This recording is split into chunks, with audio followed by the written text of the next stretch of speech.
The Cicerones by Robert Aickman. Narrated by Garry Messick. John Trant entered the Cathedral of Saint-Bevon at almost exactly 11:30. An unexpected week's holiday having come his way, he was spending it in Belgium because Belgium was near and it was late in the season, and because he had never been there. Trant, who was unmarried, though one day he intended to marry, was traveling alone, but he seldom felt lonely at such times because he believed that his solitude was optional and regarded it rather as freedom. He was 32 and saw himself as quite ordinary, except perhaps in this very matter of travel, which he thought he took more seriously and systematically than most. The hour at which he entered the cathedral was important, because he had been inconvenienced in other towns by the irritating continental habit of shutting tourist buildings between 12 and 2, even big churches. In fact, he had been in two minds as to whether to visit the cathedral at all, with so little time in hand. One could not even count upon the full half-hour, because the driving out of visitors usually began well before the moment of actual closure. It was a still morning, very still, but overcast. Men were beginning to wait, one might say, for the year finally to die. The thing that struck Trant most as he entered the vast building was how silent it seemed to be within. How empty. Other Belgian cathedrals had contained 20 or 30 scattered people praying, or anyway kneeling, priests importantly on the move, followed by acolytes, and of course, Americans. There had always been dingy hustle, ritual action, and neck-craning. Here there seemed to be no one, other, doubtless, than the people in the tombs. Trant again wondered whether the informed did not know that it was already too late to go in. He leant against a column at the west end of the nave, as he always did, and read the history of the cathedral in his blue guide. He chose this position in order that when he came to the next section to be perused, the architectural summary, he could look about him to the best advantage. He usually found, none the less, that he soon had to move if he were to follow what the guidebook had to say, as the architecture of few cathedrals can be apprehended, even in outline, by a newcomer from a single point. So it was now. Trant found that he was losing the thread, and decided he would have to take up the guidebook's trail. Before doing so, he looked around him for a moment. The cathedral seemed still to be quite empty. It was odd, but a very pleasant change. Trant set out along the south aisle of the nave, holding the guidebook like a breviary. "Carved oak pulpit," said the guidebook, "with marble figures, all by Laurent Delvaux." Trant had observed it vaguely from afar, but as, looking up from the book, he began consciously to think about it, he saw something extraordinary. Surely there was a figure in the pulpit, not standing erect, but slumped forward, over the preacher's cushion. Trant could see the top of a small, bald head with a deep fringe, almost a halo, of white hair, and, on each side, widespread arms with floppy hands. Not that it appeared to be a priest. The figure was wearing neither white nor black, but on the contrary, bright colors, several of them. Though considerably unnerved, Trant went forward, past the next column in the arcade between the nave and the aisle, and looked again, through the next bay. He saw at once that there was nothing. At least, there was only a litter of minor vestments and scripts in colored bindings. Trant heard a laugh. He turned. Behind him stood a slender, brown-haired young man in a gray suit. "Excuse me," said the young man. "I saw it myself, so don't be frightened."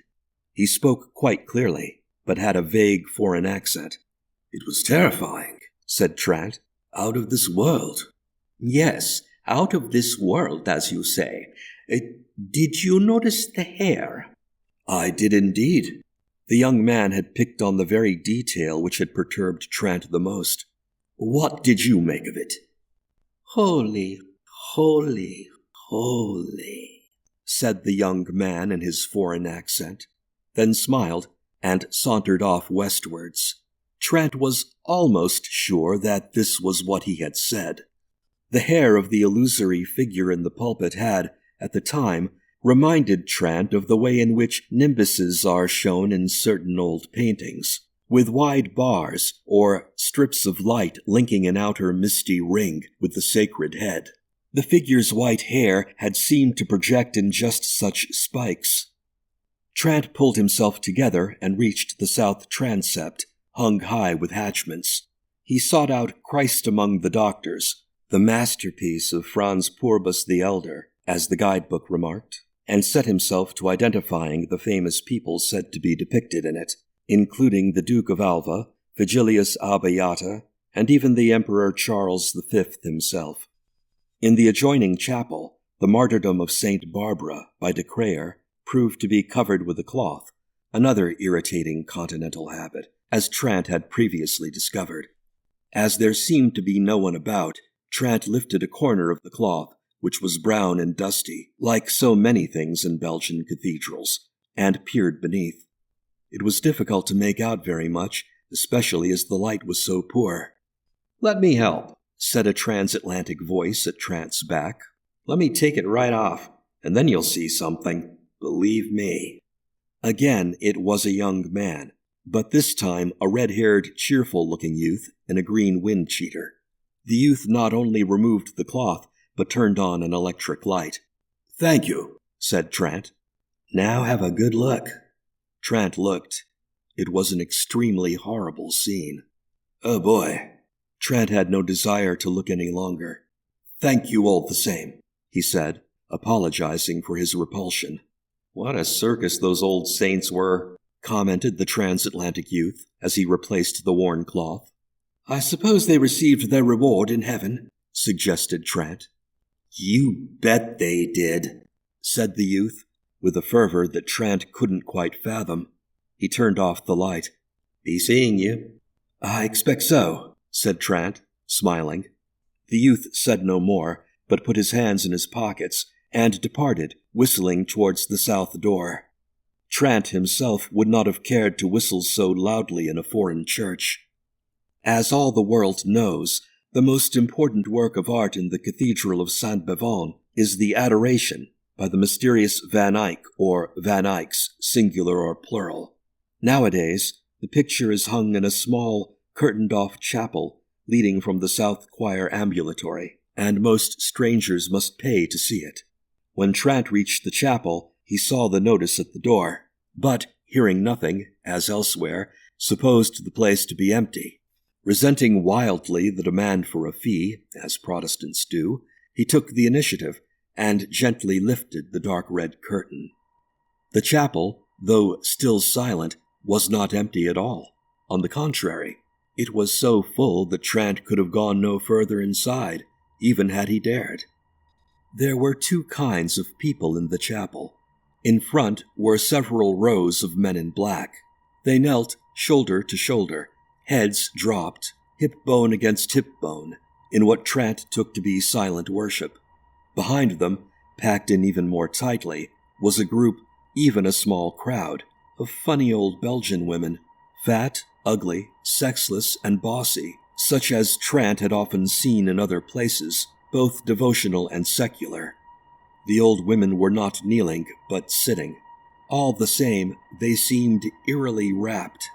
Strangest of all was their motionless silence. Trent had seen such groups everywhere in Belgium, but never silent, very far from it. Not a single one of this present group seemed even to be aware that he was there, something equally unusual with a people so given to curiosity. And in this odd setting, not the least strange thing was the famous picture itself, with its enigmatic monsters, sibyls, and walking allegories, and its curiously bright, otherworld colors.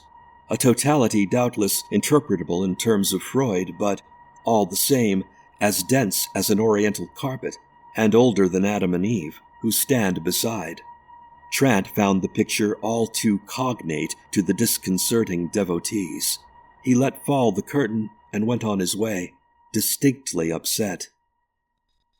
2 chapels further round, he came upon The Virgin Glorified by Lee Makir.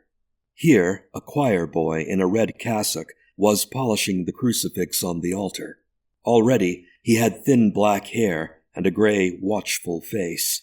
"Ons lieve Frau," said the choir boy, explaining the picture to Trant. "Yes," said Trant. "Thank you." It occurred to him that polishing was odd work for a choir boy. Perhaps this was not a choir boy at all, but some other kind of young servitor. The idea of being shortly ejected from the building returned to Trant's mind. He looked at his watch. It had stopped. It still showed 11:28. Trant shook the watch against his ear, but there were no recovering ticks. He saw that the polishing boy, he was at work on the pierced feet, wore a watch also, on a narrow black strap. Trant gesticulated again. The boy only shook his head more violently. Trant could not decide whether the boy's own watch was broken, or whether, conceivably, he thought that Trant was trying to take it from him. Then, all in seconds, it struck Trant that, whatever else there was about the boy, he certainly did not appear alarmed. Far from it. He seemed as aloof as if he were already a priest, and to be refusing to tell Trant the time on principle, almost implying, as priests presume to do, that he was refusing for the other's good. Trant departed from the chapel containing Lee Makir's masterpiece rather quickly. How much time had he left? In the next chapel was Rubens's vast altarpiece of St. Bavon distributing all his goods among the poor. In the next was the terrifying Martyrdom of St. Livinus by Zegers. After one more chapel, Trant had reached the junction of the north transept and the choir. The choir was surrounded by a heavy and impenetrable screen of black marble, like a cage for the imperial lions. The guidebook recommended the 4 tombs of past bishops, which were said to be inside, but Trant, peering through the stone bars, could hardly see even outlines. He shifted from end to end of the choir steps, seeking a viewpoint where the light might be better. It was useless. In the end, he tried the handle of the choir gate. The gate had given every appearance of being locked, but in fact, it opened at once when Trant made the attempt. He tiptoed into the dark enclosure and thought he had better shut the gate behind him. He was not sure that he was going to see very much of the 4 tombs even now, but there they were, huge boxes flanking the high altar, like dens for the lions. He stood at the steps of the altar itself, leaning across the marble rails, the final barricade, trying to read one of the Latin inscriptions. In such an exercise, Trant made it a matter of principle not lightly to admit defeat. He craned his neck and screwed up his eyes until he was half dazed, capturing the antique words one at a time and trying to construe them. The matter of the cathedral shutting withdrew temporarily to the back of his mind. Then, something horrible seemed to happen. Or rather, 2 things, one after the other. Trant thought first that the stone panel he was staring at so hard seemed somehow to move, and then that a hand had appeared round one upper corner of it. It seemed to Trant a curiously small hand. Trant decided, almost calmly, to see it out. There must obviously be an explanation, and anything like flight would make him look ridiculous, as well as leaving the mystery unsolved. An explanation there was. The stone opened further, and from within emerged a small, fair-haired child. "Hello," said the child, looking at Trant across the black marble barrier and smiling. "Hello," said Trant. "You speak very good English." "I am English," said the child. It was wearing a dark brown garment open at the neck and dark brown trousers, but Trant could not quite decide whether it was a boy or a girl. From the escapade, a boy seemed likelier, but there was something about the child which was more like a girl, Trant thought. "Should you have been in there?" "I always go in." "Aren't you afraid?" "No one could be afraid of Bishop Triest. He gave us those candlesticks." The boy pointed to 4 tall copper objects, which seemed to Trant to offer no particular confirmation of the child's logic. "Would you like to go in?" inquired the child politely. "No, thank you," said Trant. Then I'll just shut up. The child heaved the big stone slab into place. It was a feat of strength all the more remarkable in that Trant noticed that the child seemed to limp. "Do you live here?" asked Trant. "Yes," said the child, and, childlike, said no more. It limped forward, climbed the altar rail, and stood beside Trant, looking up at him. Trant found it difficult to assess how old it was. "Would you like to see one of the other bishops?" "No, thank you," said Trant. "I think you ought to see a bishop," said the child, quite gravely. "I'd rather not," said Trant, smiling. "There may not be another chance." "I expect not," said Trant, still smiling. He felt it was best to converse with the child at its own level, and make no attempt at adult standards of flat questioning and conventionalized reference. "Then I'll take you to the crypt," said the child. The crypt was the concluding item in the guidebook. Entered from just the northwestern corner of the choir, it was, like the adoration, a specialty involving payment. Trant had rather assumed that he would not get round to it. "Shall I have time?" he asked, looking instinctively at his stopped watch, still showing 11:28. "Yes," said the child, as before. The child limped ahead, opened the choir gate, and held it for Trant, his inscriptions unread, to pass through. The child closed the gate and led the way to the crypt entry, looking over its shoulder to see that Trant was following. In the rather better light outside the choir, Trant saw that its hair was a wonderful mass of silky gold, its face almost white, with the promise of fine bones, its lips unusually red. "This is called the crossing," said the child informatively. Trant knew that the term was sometimes applied to the intercession of nave and transepts. "Or the narthex, I believe," he said, plunging in order to show who was the grown-up. The child, not unnaturally, looked merely puzzled. There was still no one else visible in the cathedral.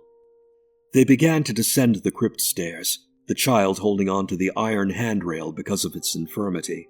There was a table at the top, obviously for the collection of the fee, but deserted. Trant did not feel called upon to comment. In the crypt, slightly to his surprise, many of the lights were on. Probably the custodian had forgotten to turn them off when he or she had hurried forth to eat. The guidebook described the crypt as large, but it was much larger than Trant had expected. The stairs entered at one corner, and columns seemed to stretch away like trees into the distance. They were built in stones of different colors, maroon, purple, green, gray, gold, and they often bore remains of painting as well, which also spread over areas of the vaulted stone roof and weighty walls. In the soft, patchy light, the place was mysterious and beautiful, and all the more so because the whole area could not be seen simultaneously. With the tide of centuries, the stone-paved floor had become rolling and uneven, but agreeably so. There were occasional showcases and objects on pedestals, and there was a gentle perfume of incense. As Trant entered, all was silence. He even felt for a moment that there was something queer about the silence, that only sounds of another realm moved in it, and that the noises of this world, of his own arrival, for example, were in a different dimension and irrelevant. He stood, a little awed, and listened for a moment to the nothingness. The child stood too, or rather rested against a pillar. It was smiling again, though very slightly. Perhaps it smiled like this all the time, as if always happy. Trant thought more than ever that it might be a girl. By this time it was rather absurd not to be sure, but by this time it was more than before difficult to ask. "Bishop Triest's clothes," said the child, pointing. They were heavy vestments, hanging, enormously embroidered, in a glass cabinet. "St. Livinus's ornament," said the child, and crossed itself. Trant did not know quite what to make of the ornament. "Animals," said the child. It was an early book of natural history written by a monk, and even the opened page showed some very strange ones. The child was now beginning positively to dart about in its eagerness, pointing out item after item. Shrine of Saint Maracarius, said the child, not crossing itself, presumably because the relic was absent. Abbot Eugenwald's clothes. They were vestments again, and very like Triest's vestments, Trant thought. "What's that?" asked Trant, taking the initiative and pointing. Right on the other side of the crypt, as it seemed, and now visible to Trant for the first time through the forest of colored columns, was something which appeared to be winking and gleaming with light. "That's at the end," replied the child. "You'll be there soon." Soon indeed, at this hour, thought Trant, if in fact were not thrown out first. "Via Dolorosa," said the child, pointing to a picture. It was a gruesome scene, painted very realistically, as if the artist had been a bystander at the time, and it was followed by another, which was even more gruesome, and at least equally realistic. "Calvary," explained the child. They rounded a corner, with the stone wall on the left, the forest of columns on the right. The two parts of a diptych came into view, of which Trant had before seen only the discolored reverse. "The blessed and the lost," said the child, indicating, superfluously, which was which. Trant thought that the pictures and frescoes were becoming more and more morbid, but supposed that this feeling was probably the result of their cumulative impact. In any case, there could not be much more. But there were still many things to be seen. In due course, they came to a group of pictures hanging together. "The sacrifice of 3 blessed martyrs," said the child. Each of the martyrs had died in a different way, by roasting on a very elaborate gridiron, by disemboweling, and by some process involving a huge wheel. The painting, unlike some of the others, was extraordinarily well preserved. The third of the martyrs was a young woman. She had been martyred naked and was of great and still living beauty. Next to her hung a further small picture, showing a saint carrying his own skin. Among the columns to the right was an enormous black cross. At a little distance, the impaled figure looked lifelike in the extreme. The child was still skipping in front, making so light of its disability that Trant could not but be touched. They turned another corner. At the end of the ambulatory ahead was the gleaming, flashing object that Trant had noticed from the other side of the crypt. The child almost ran on, ignoring the intervening sights, and stood by the object, waiting for Trant to catch up. The child's head was sunk, but Trant could see that it was looking at him from under its fair, silky eyelashes. This time, the child said nothing, and Trant could only stare. The object was a very elaborate, jeweled reliquary of the Renaissance. It was presumably the jewels which had seemed to give off the flashing lights, because Trant could see no lights now. At the center of the reliquary was a transparent vertical tube, or cylinder. It was only about an inch high, and probably made of crystal. Just visible inside was a black thread, almost like the mercury in a minute thermometer. And at the bottom of the tube was, Trant noticed, a marked discoloration. The child was still standing in the same odd position, now glancing sideways at Trant, now glancing away. It was perhaps smiling a little more broadly, but its head was sunk so low that Trant could not really see. Its whole posture and behavior suggested there was something about the reliquary which Trant should be able to see for himself. It was almost as if the child were timing him to see how long he took. Time, thought Trant, yet again, and now with a start. The reliquary was so fascinating that he had managed somehow almost to forget about time.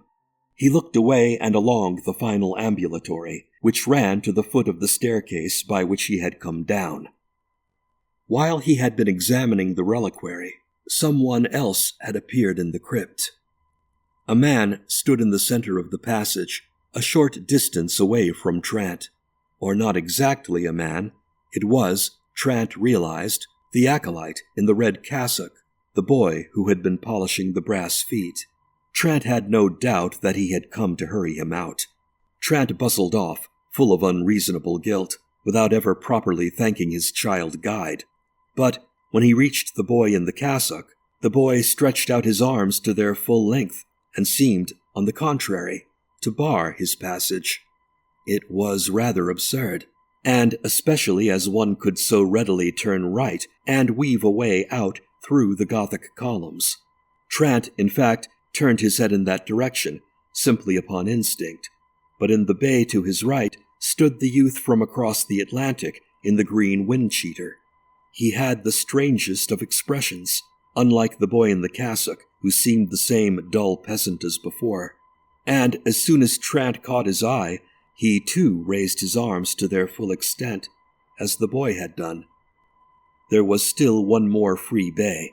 Trant retreated a step or two, but then saw among the shadows within, which seemed to be deepening, the man in the grey suit with the vague foreign accent.